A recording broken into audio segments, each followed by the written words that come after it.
Hello friends, welcome back to our YouTube channel exam 2.0 study channel पर। दोस्तों, आज की इस वीडियो में हम लोग बात करने वाले हैं नेवी की फाइनल मेडिकल के बारे में।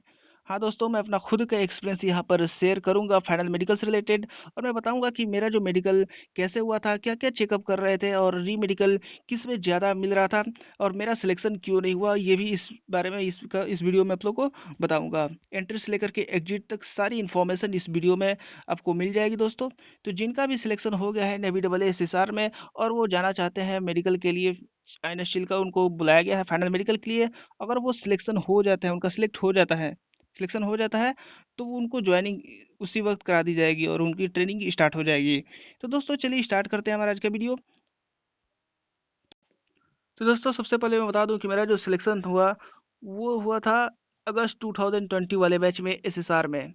और मेरा रिपोर्टिंग डेट था 21 जनवरी 2021 को फाइनल मेडिकल के लिए INS चिल्का में मुझे रिपोर्ट करना था।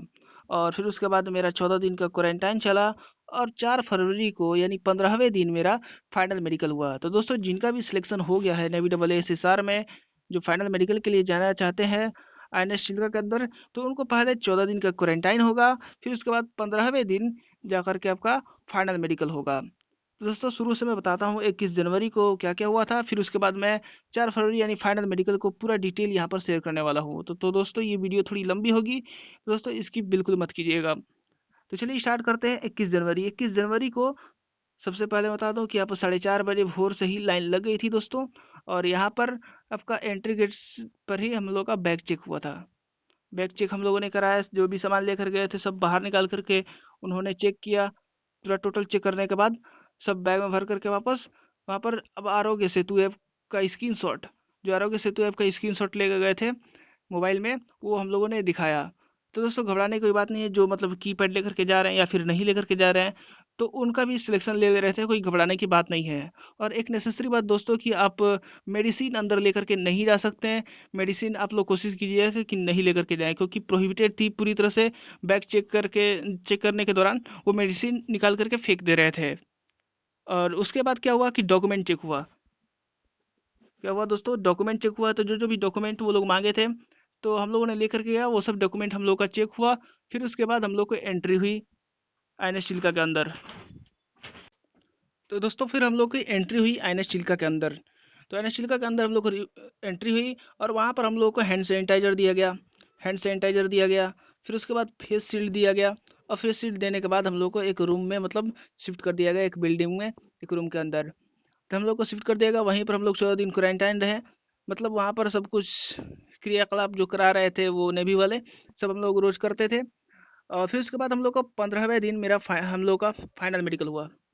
मेरा भी फाइनल मेडिकल 4 फरवरी को हुआ वहाँ पर। तो 206 कैंडिडेट थे।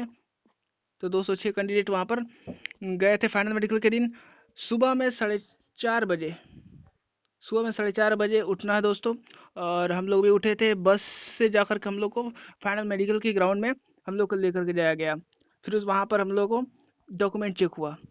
फिर यहाँ पर भी डॉक्यूमेंट अच्छी तरीके से यहाँ पर चेक किए गए। और उसके बाद फाइनल में हम लोग को चेस्ट नंबर दिया गया। चेस्ट नंबर दे करके हम लोग को 10-10 ग्रुप बना करके एक एक बेंच, मतलब वहाँ पर करीब मेडिकल जो ऑफिसर थे वो करीब मतलब 7-8 मतलब ऑफिसर थे बेंच लगा करके।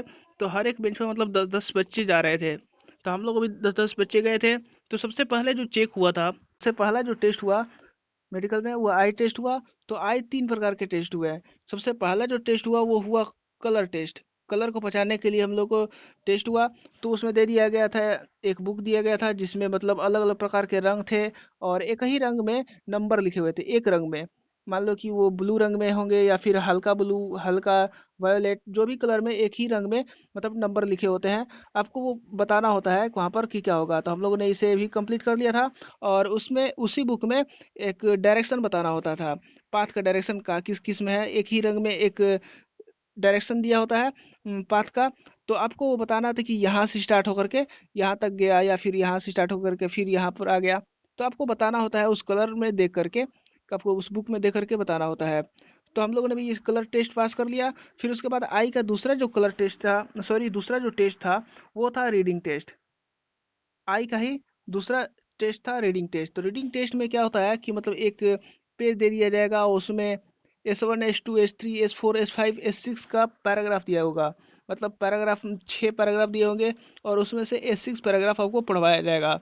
तो आपको लगभग 25 से 30 सेंटीमीटर की दूरी रख करके आपको एक आंख बंद करके आपको पढ़ना होगा। ये बारी बारी से एक एक आंख बंद करके आपको पढ़ना होगा। फिर उसके बाद हम लोग का टेस्ट हुआ, वो हुआ आई का डिस्टेंट वाला टेस्ट। मतलब आई का ही हुआ, वो दूर रख करके मतलब आपको दिखाया गया ABCD मतलब लिखा होगा इधर उधर करके। तो आपको पढ़ाया जाता है कि मतलब क्या क्या लिखा है।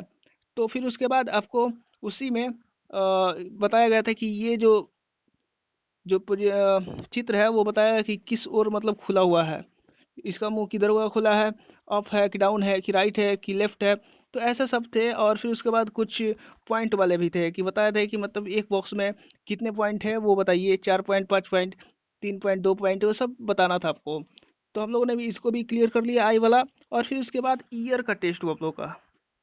क्या हुआ दोस्तों, ईयर का टेस्ट। तो ईयर के टेस्ट में क्या था, तो उन्होंने सबसे पहले स्कोप लगा के टेस्ट किए, देखे कि कोई ईयर वैक्स तो नहीं है या फिर पर्दे में छेद तो नहीं है। तो ये सब जो टेस्ट उन लोगों ने किए। और फिर उसके बाद ईयर टेस्ट में हियरिंग हुआ, दूसरा ईयर टेस्ट हुआ हियरिंग का। तो लगभग 15 से 12 स्टेप मतलब दूर रख करके वो लोग बोल रहे थे, कुछ नंबर बोल रहे थे, जैसे 12, 13, 14, 15। वो अपने हिसाब से कम बेसी कर करके वो लोग बोल रहे थे और आपको लाउडली बताना होता है। तो हम लोगों ने भी बताया, उसे भी क्लियर कर लिया दोस्तों। और दोस्तों यहाँ पर ये हुआ कि ईयर में बहुत ज़्यादा छाट रहे थे, तो आप लोगों को सावधानी से बरतनी है दोस्तों कि आपको जाने से पहले, जब आप लोग को रिपोर्टिंग है, जब 2-3 दिन पहले निकलेंगे उससे एक दिन पहले का आप लोग ईयर वैक्स क्लियर करा लेंगे।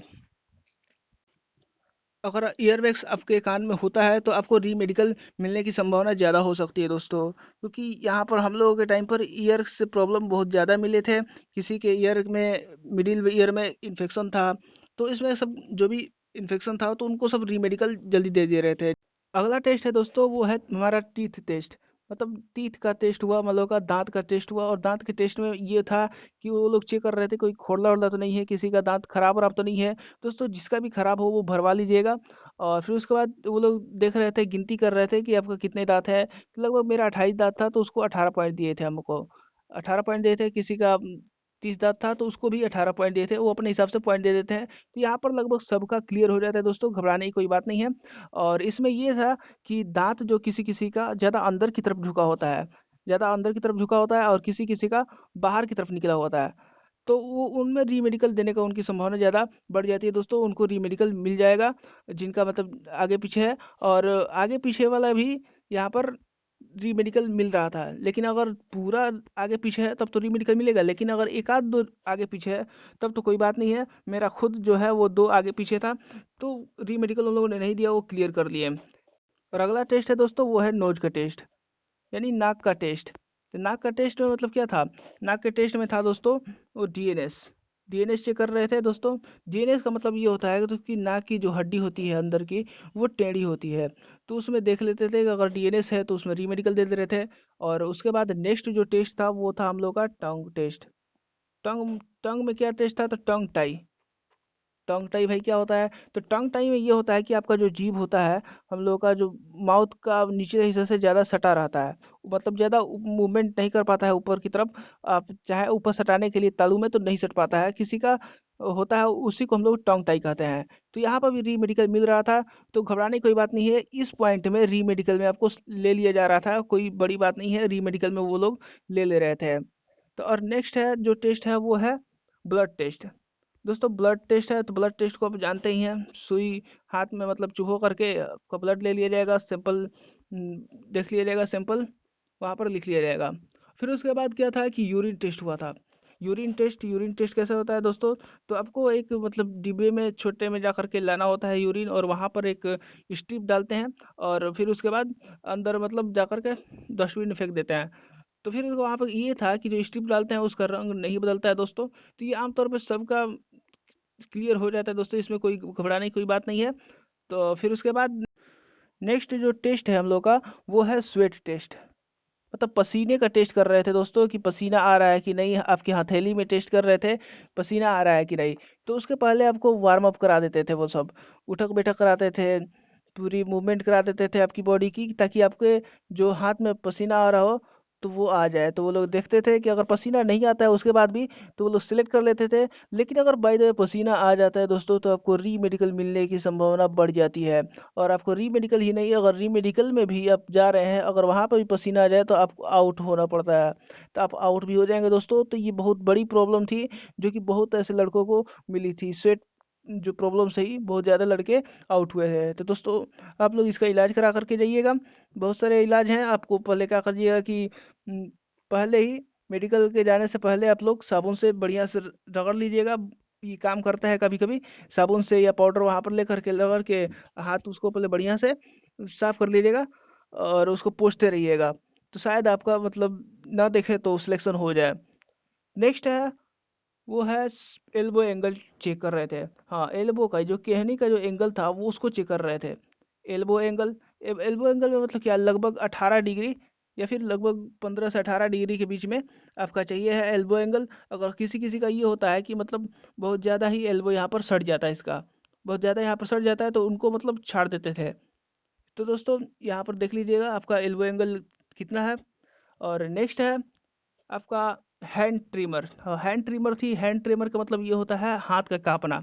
हैंड ट्रिमर मतलब हाथ का काँपना, जिससे घबरा करके हाथ का काँपने लगता है। तो ऐसे एक स्टूडेंट था हम लोग के बैच में ही जिसका मतलब हाथ काँप रहा था। ऐसे नॉर्मली नहीं काँप रहा था लेकिन जब जा रहा था तो उसका काँप रहा था, लेकिन फिर भी उसको री मेडिकल दे ही दिया गया और बाद में वो री मेडिकल में सिलेक्ट हो गया। तो दोस्तों आप लोग घबराना बिल्कुल नहीं है। आपका जो हैंड का काँपना है उसे आपको शांति से एकदम रखना है ताकि आपको रीमेडिकल से बच सके। नेक्स्ट था, वो है नौकनी। नौकनी था दोस्तों। नौकनी में क्या था, तो नौकनी में कैसे चेक कर रहे थे वो भी मैं बता रहा हूँ दोस्तों कि नौकनी में कैसे चेक कर रहे थे। तो सबसे पहले क्या किए कि हम लोग को पहले खड़े करा करके, एकदम सीधे खड़े करा करके वो लोग चेक किए, दोनों पैर सटा दिए और फिर उसके बाद नौकनी देखें। तो नौकनी, फिर उसके बाद क्या किए कि नौकनी को लेटा करके चेक किए। पहले लेट गए, लेट करके फिर बैठ करके, मतलब 2-3 स्टेप में आप उसको चेक किए कि नौकनी तो नहीं है। फिर उसके बाद क्या हुआ, फ्लैट फुट। फ्लैट फुट का भी चेक हुआ। नेक्स्ट जो टेस्ट था वो था फ्लैट फुट। तो फ्लैट फुट को कैसे चेक कर रहे थे, तो लंगड़ी की जानते हैं, जैसे लंगड़ी एक पैर पर खड़े होकर के एक पैर को अपने हाथ में पकड़ लेते हैं और वहाँ पकड़ के पीछे से देख रहे थे कि कहीं फ्लैट फुट तो नहीं है। ऐसे मतलब कोई पानी वानी लगा करके नहीं देख रहे थे कि पानी थाली में रख करके पाँव रखे और फिर उसके बाद क्या कहते हैं निशान बनाए, ऐसा कोई टेस्ट नहीं हो रहा था। वो बस हाथ से पकड़ करके एक पैर पे खड़े होकर के वो लोग देख ले रहे थे पीछे से कि है कि नहीं है, आपका फ्लैट फुट है कि नहीं है। तो ऐसे चेक हो रहा था। और फिर उसके बाद अगला जो टेस्ट है दोस्तों वो है हमारा heartbeat test. Heartbeat test हम लोग का हुआ वहाँ पर। तो हार्ट बीट टेस्ट में क्या था कि डॉक्टर आला लगा करके चेक कर रहे थे, आला लगा करके कि नॉर्मल है कि नहीं, हार्ट बीट हम लोग का नॉर्मल चल रहा है कि नहीं। फिर उसके बाद बीपी चेक किया गया। बीपी मतलब ब्लड प्रेशर चेक किया गया। ब्लड प्रेशर नॉर्मल लगभग 80 से 112 के बीच में होता है, लेकिन मेरा जो था वो 92 से 114 के करीब पहुंच गया था, जिसकी वजह से दूसरी बार चांस में मेरा दिया गया, दूसरी बार चांस दिया गया। तो दूसरी बार में मेरा मतलब फिट हो गया। तो ये नहीं कि आपका अगर एक चांस में आपको फिट नहीं हो पा रहा है तो आपको चांस नहीं दिया जाएगा, तो आपको वहाँ पर चांस दिया जाता है दोस्तों। 2 से 3 बार चांस दिया जाता है, घबराने की कोई बात नहीं है। और इसके बाद जो टेस्ट है वो नेक्स्ट टेस्ट है, वो है प्राइवेट पार्ट से रिलेटेड। तो प्राइवेट पार्ट से रिलेटेड है तो सबसे पहला जो टेस्ट है वो हाइड्रोसिल टेस्ट है। तो हाइड्रोसिल उन्होंने टेस्ट किया। हाइड्रोसिल टेस्ट कैसे करते हैं तो वो लोग टच करके भी देखते हैं कभी कभी। और फिर उसके बाद एब्डोमिनल रीजन से, जो एब्डोमिनल रीजन होता है ऊपर, तो उस पर मतलब टच करके कहते हैं खांसने के लिए बोलते हैं, वहाँ पर चेक किया गया उस तरह से। और फिर उसके बाद दूसरा ये था कि पाइल्स चेक किया गया। तो पाइल्स कैसे चेक करते हैं, तो पाइल्स वो चेक कर रहे थे तो डाउन करके कहे कि डाउन हो जाओ, फिर उसके बाद वहाँ पर खांसने के लिए बोलो। तो फिर उसके बाद वो लोग चेक किए। फिर उसके बाद क्या किया कि सब चेक करने के बाद, ये सब पूरी की पूरी प्रोसेस होने के बाद यहाँ पर आपको बैठा दिया गया। लगभग 2 घंटे के अंदर आपकी फाइल तैयार हो गई। जितने भी सिलेक्ट हुए थे वो सब अपने फाइल सिलेक्ट की सिलेक्शन फाइल लेकर के वो लोग चले जा रहे थे। और जो भी सिलेक्ट नहीं हो पा रहे थे वो उनको वहीं पर रोके रहे थे। तो उनको सब जो प्रोसेस है उन प्रोसेस के करने के बाद लगभग रात के 11 साढ़े 11 बजे वहाँ से हम लोगों ने वहाँ पर छुट्टी ली। 11:30 बजे हम लोगों ने वहाँ से चले वहाँ पर। और फिर उसके बाद हम लोग को सुबह में करीब नाश्ता वास्ता करने के बाद, नाश्ता बिना नाश्ता किए हुए वहाँ पर हम लोग को बाहर लेकर के एंट्री गेट जो है वहाँ पर, वहाँ से बाहर लेकर के छोड़ दिया गया। और हम लोग वहाँ से वापस चले गए। दोस्तों उम्मीद करता हूँ कि ये वीडियो आपको पसंद आई होगी। और दोस्तों अगर आप इस चैनल पर नए हैं तो इस चैनल को सब्सक्राइब कर दीजिए, साथ में बेल आइकन बटन भी दबा दीजिए ताकि हमारा एक भी वीडियो आपसे मिस ना हो सके। जय हिंद, जय भारत।